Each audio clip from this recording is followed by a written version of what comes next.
Good morning, everybody, and welcome back to the channel. I am AmalgamAsh, and this is Cemetery of Mary. We are completing the last regular ending, the last ending that we could have gotten the very first time we played if we had taken the right, or should I say wrong, steps. We are now going to experience Twyla's bad ending.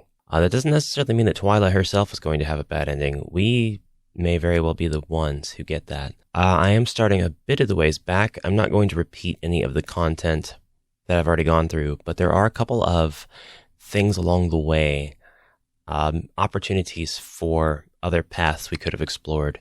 And we're going to start here in the graveyard when Twyla asks us to prove ourselves, or rather when Mary insists that she can talk to the dead. We chose a boy last time to speak to. This time, we're going to speak to a girl. We will now begin. I laid atop the grave and gently shut my eyes. It felt weird to be doing it purposely this time, but I was prepared and made sure I woke up extra early today so that I'd be able to fall asleep with no problem. It happened. Just like the last time, I woke up in an unfamiliar place, but getting a closer look, this place seemed more familiar than I thought. I recognized this place. I looked up at the building before me. Its flowy awning didn't wave in the wind like it usually does, but the glass door was propped open, as if inviting me in. I guess this was my destination. I cautiously took a step inside. This restaurant was completely empty, and things seemed to be covered in a fine layer of dust. I heard about this place being closed temporarily, but the way it looked now made it look as if it had been abandoned for years. There's a girl here.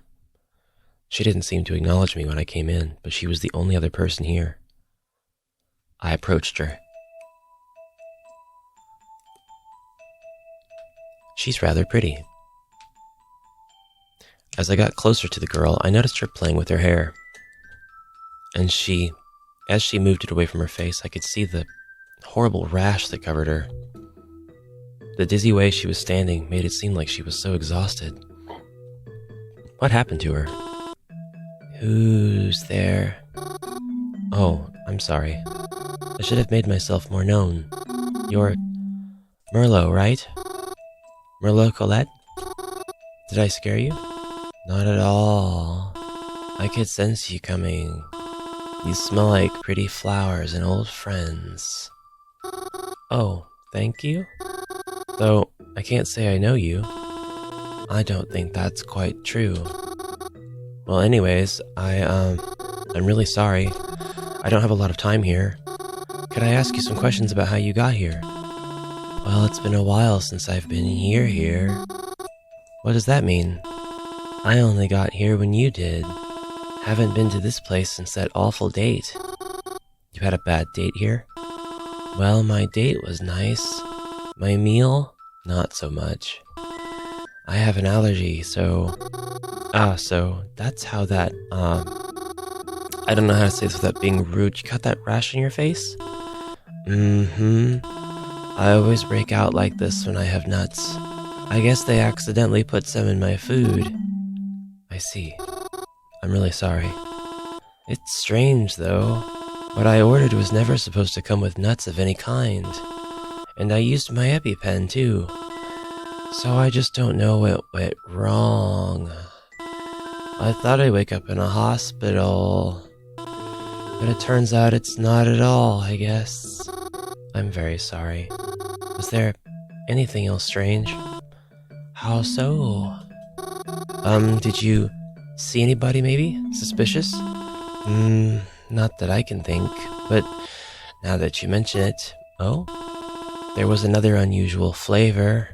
It was really bitter. I tried to wash it down with some of my wine, but it didn't help at all.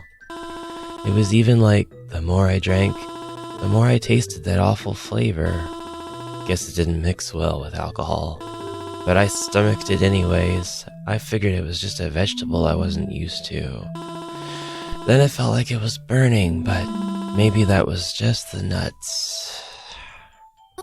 Oh, I see. Thank you for telling me. Can I maybe look at your food before I go to see what was in it. Sure, if you'd like. Not like I'll be eating it anymore. I bent down and inspected the food that had been scattered across the floor. It just looked like some salads to me, tossing over them. I noticed what could have been nuts, but I'm honestly not sure. I also looked over to her spilled wine glass. Did I dare taste it? It was kind of gross already being on the floor and all, and I don't even like alcohol. But it burned. I guess this time's up. I was awoken by Twyla, who roughly shook me awake. She was clearly running low on patience. So that's the outcome of visiting the girl in the graveyard instead of the boy. Let's skip ahead to another crucial moment.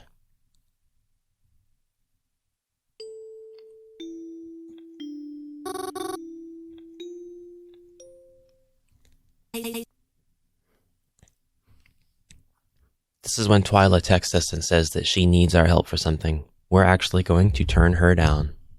What? I'm really sorry, Twy, I can't make it today. I know this is important, but someone's been getting jealous I've been spending so much time with you. But you can handle it without me, right? It's not like I've been much help to you anyways. Are you fucking serious right now? Who the fuck even is it? I'm sorry, I'd rather not say. Ugh, fucking seriously. Fine. I'll let you off this time, but even with that weak-ass excuse. But don't let this happen again. I was able to get Twyla to let off me for today. Though if she catches me outside today, she'll know something is up, so I guess I'll have to stay home for today. I walked downstairs thinking about what I'd have for breakfast now that I didn't have to rush anywhere.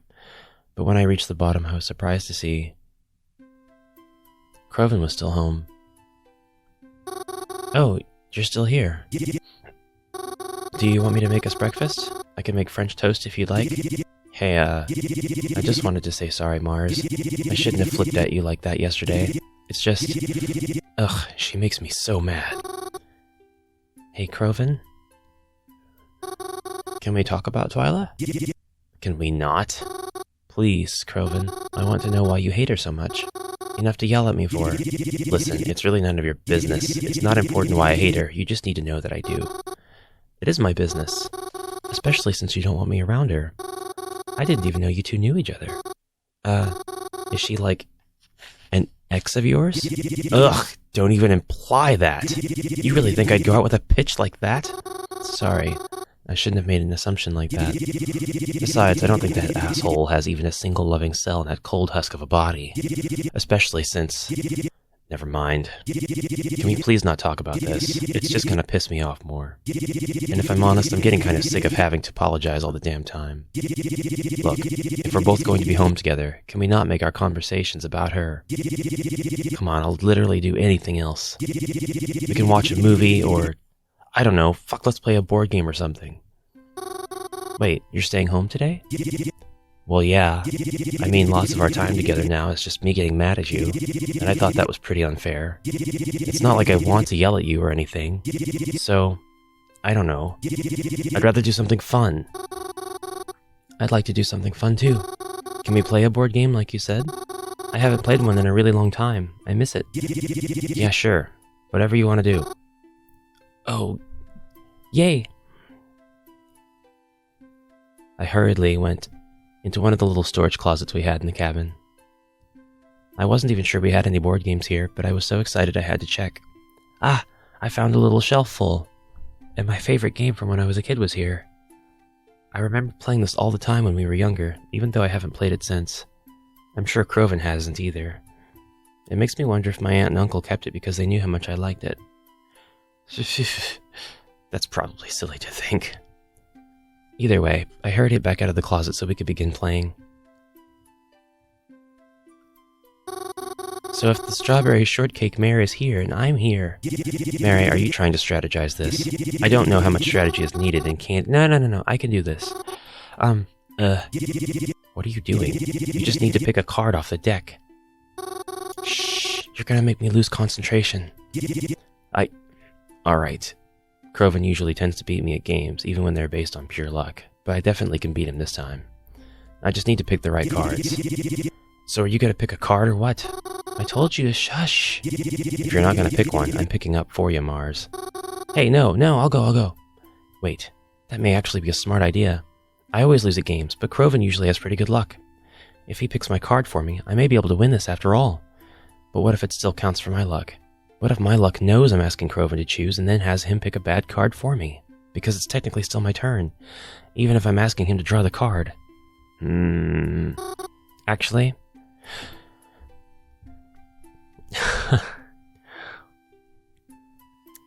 we'll draw the card ourselves.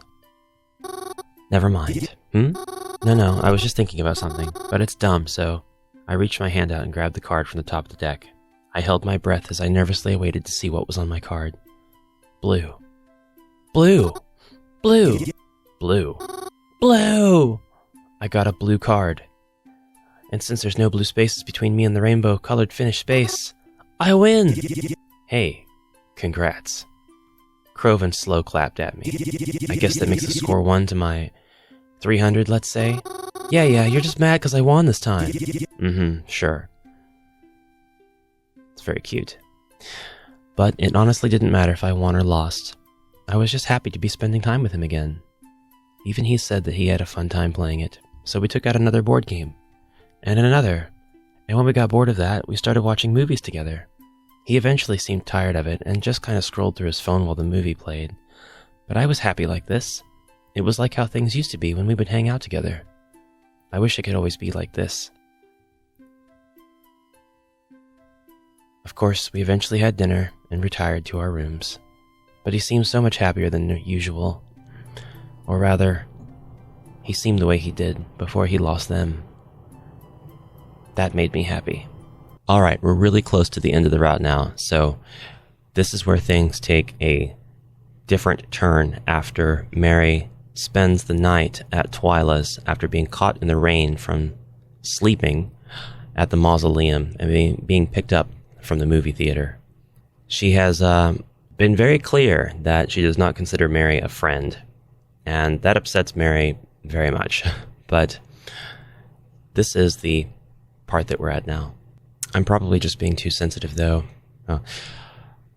Talking about her reaction to Twyla, telling her that she doesn't consider her a friend. Despite this, I actually haven't been too lonely, especially this morning. Croven and I planned to stop and get breakfast together today. I was glad, especially after my last encounter with Twy. It was a nice little pick-me-up. It helped remind me that not everyone sees me like she does. We went to Planet Dollars. Croven really likes their coffee, but I can't stand coffee. I did get something, though. We stood outside, eating our food by the front window. I think we were going to walk around a bit, look in some stores maybe, but we got distracted in conversation. And so then I'm like, what the fuck? You can't just say you're getting food and then not ask us if we want any. This is an adorable picture. And then he starts acting like a dumbass because, well, you didn't tell me you wanted anything. Like, dude, if you say you're getting pizza, we all fucking assume you mean for the group. But no, this bitch just bought 2 slices for himself. Like, I'm not fucking crazy, right? That was fucking stupid, right? Yes, I can see that being frustrating. If you want, the 2 of us could get pizza tonight instead. Maybe. I don't know, though. No offense, Mars, but don't you think you ought to lay off some of the junk food? I mean, you're eating a donut. For breakfast. Oh? Oh, where did this come from? If anything, you eat way more junk food than me. And I'm not the one who bought 2 cases of soda and birthday cake-flavored ice cream during our last grocery run. Well... you got me there. Ah, shit, hold on. I'm gonna use the bathroom before we go. Be right back. I'll be here. I watched Croven crinkle his now empty plastic cup in his hands and toss it into the garbage. I could hear the chatter of people inside from the brief second the door was open as he entered. I stood there patiently waiting for his return. I was about to take my phone out when I felt someone grab my arm. Huh? Oh my goodness, it's just you. What are you doing here? Mary, what the fuck? Haven't you been getting my texts? No, I'm sorry, I haven't been checking my phone. I need you for something. Right now? Yeah, I have someone I want you to try talking to. Just like you did at the cemetery. Can it wait? I'm kind of in the oh, fuck you! Oh no. Croven marched right up to us, and I stood in front of Twyla to prevent him from getting too close. Leave my fucking friends alone! God damn it! Nice to see you again, Croven. Keep my name out of your fucking mouth, you bitch! Crow, please. I tried to shush him. People on the street were beginning to turn their heads our way. I felt my hands begin to shake the more I tried to quiet him down.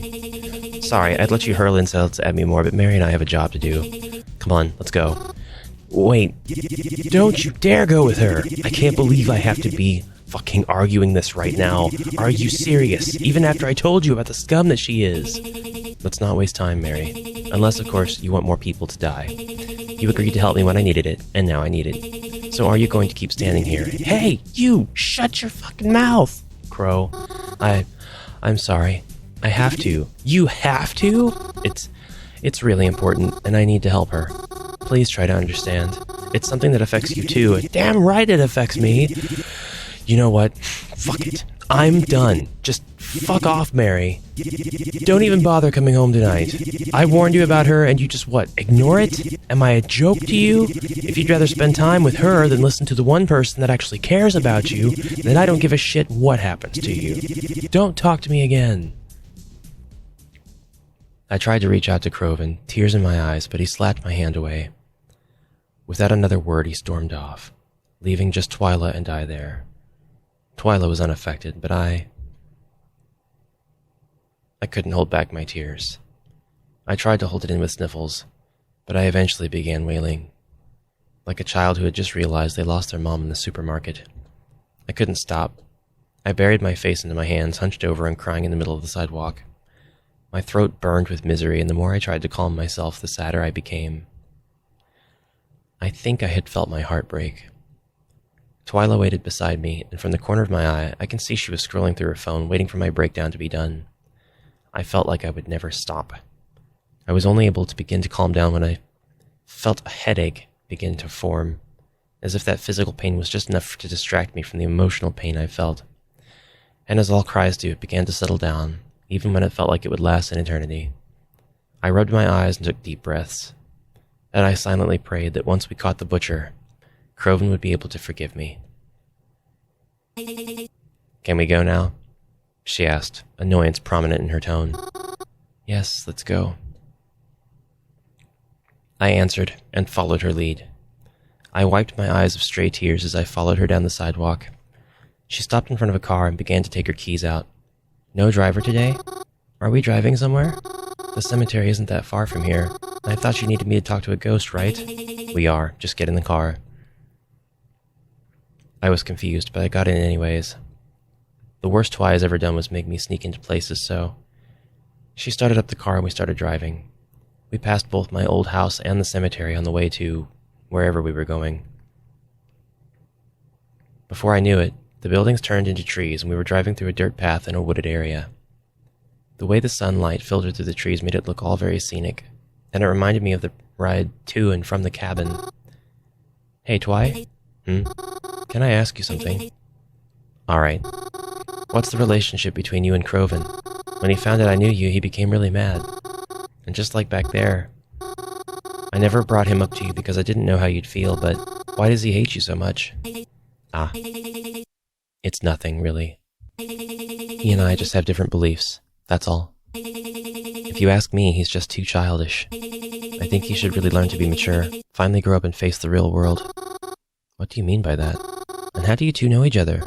Because, I had never even heard him mention you before, and I've known Croven almost my whole life. Were you, friends with a falling out? How long have you known him? It's not important. He doesn't like me, and I don't like him. That's all there is to it. I was confused. But before I could ask any more questions, I felt the car begin to slow. It seems as though we had arrived at our destination. Twyla had pulled up to a lake. There was nothing around but trees and dirt. Although it was really pretty here, this was the last place I was expecting to drive to. I'm confused. What are we doing here? I need you to try and sleep here. Here? I thought you wanted me to talk to a ghost. I do. Not long ago, a woman was declared missing, but they found some of her stuff around here. That means she's possibly dead. And if she is, then you might be able to contact her spirit if her body is still here. Well, but this area is so open, and so far it's only worked out for me when I was directly above someone's grave. Please, Mary, I need you to try it. If she was a victim of the killer, hell, even just a killer, then she could tell us who it was. I wasn't too sure about this. I knew that Twyla's intentions were good, but would this really work? It felt like a bit of a stretch, and I left Croven for this too. But we were here now. I guess the least I could do was try. Alright, I guess I'll just lie down here. But I don't know if I'll be able to fall asleep on such short notice like this. I brought along some lullabies just for this occasion. What is wrong with you, Twyla? I watched Twyla open her car door and mess around by the dashboard. Then I heard soft music beginning to play from the car. It was peaceful, and listening to it in the sunlight with the beautiful scenery around, it was very nice. And although the ground was bumpy, and I wasn't sure if I would even be able to, I eventually managed to fall into a deep, deep sleep.